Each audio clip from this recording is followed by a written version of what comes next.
Hey there, class kickers, and we are in the midst of a series using Brush.Ninja for animation projects for students about engagement and differentiation and all sorts of different aspects of this. But in this one, I want to talk about how could you take sort of what I showed you last time and this idea of using it in a classroom scenario, but actually make this much more like a traditional homework assignment that just doesn't suck, right? So, how do we label diagrams? How do we get going through processes? How do we get kids to show us what they know in using the hook of animation simply by swapping out the background? And then, how do we take things and take the background away?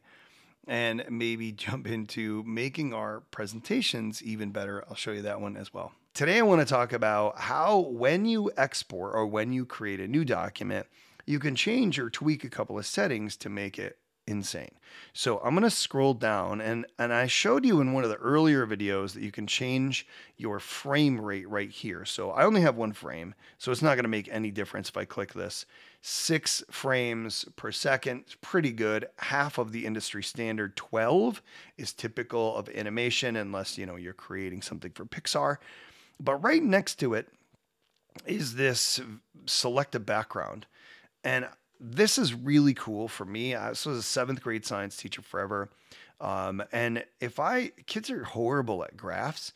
So I could bring the graph up for, say, just a specific speed graph, really simple, and have the kids plot distance and time over like a toy car running down their lab table. So they could actually animate that graph, and it takes graphing, which is not super engaging, right? And it does kind of kick it up a notch. You can see dotted paper. I really like the chalkboard effect. Line paper, they can select a color, which if you want to bring it into video, you can actually set that color to a chroma key color, so green screen, and then you can crop it out. But you don't need to do that because you can actually make them transparent. So I'll actually put, crazy like little light bulb animations that don't have a background into my slides. It just makes them a little more interesting, and you may have seen that in a workshop with me. Maybe I'll show you one of those towards the end. You can use your webcam, which kids love to do until they realize, why am I doing this? It doesn't make a whole lot of sense. Or you can use your own image, which is where if you have stock images that come with your textbook or you're willing to go out and buy them or find them, things that are perfect, you did the work, you've got it, made sure that you've got the share rights and all that stuff, go ahead and do that.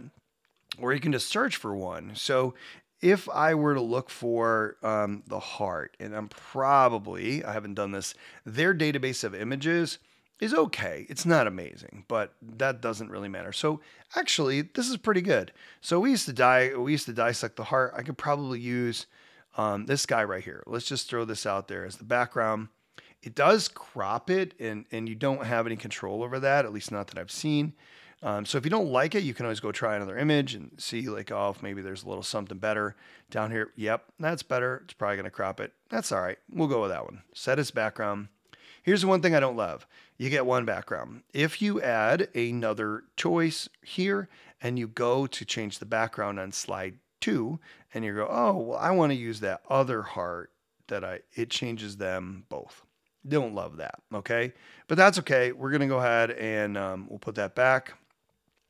So I can show you the example. That was all the way down here at the bottom. And we'll just set that as the background. So what you might want to do is give the kids a list of things on the screen. So maybe I have, with my text tool, I pull this over and I'm just going to say aorta, right? I don't need to go through all of these. And then I put it down. Well, the cool part is I could build a word bank. And then the kids create the animation by moving things. And just like I would do on paper, they're going through this thing, labeling the diagram, right? Or I could say use a paintbrush and I'll use smooth and a big honking thing. And I'm going to change this over to blue.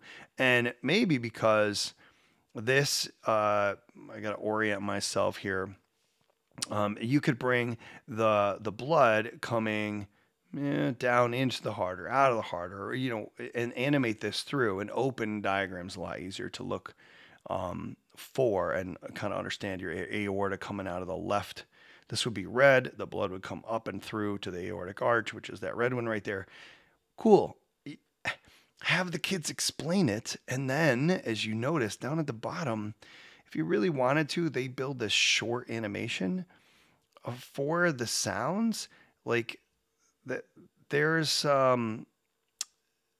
yeah, I guess in this one, there is no way to upload their own, but I've had students take their animations into Scratch and then record using a program like Audacity or whatever and add the sound to their animation, or even like a video editor. Pretty cool. So you can change up the backgrounds, and kids have a lot of fun with this. The last piece that I want to show you is how could you take a transparent background and use your animation to maybe share with students a fun reveal type game. And if you're attended any of my workshops where I do this live, this is one of my famous, kind of favorite things to do with kids and with teachers. So that we're going to jump into that one next, and we'll go from there. So let's go.